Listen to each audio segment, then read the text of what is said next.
Nagningning ang bawat entablado na kanyang tinuntungan.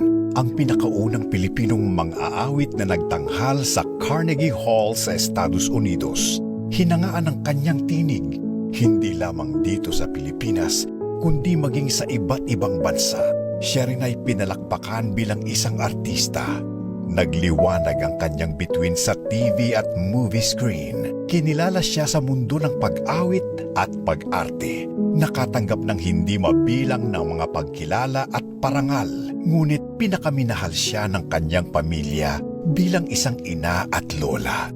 Hindi kailanman mabubura sa alaala ng mga Pilipino ang husay at galing ng nag-iisang Asia's Queen of Songs, Pilita Corrales. A million thanks to you, Pilita. Hindi ka namin malilimutan, kapamilya.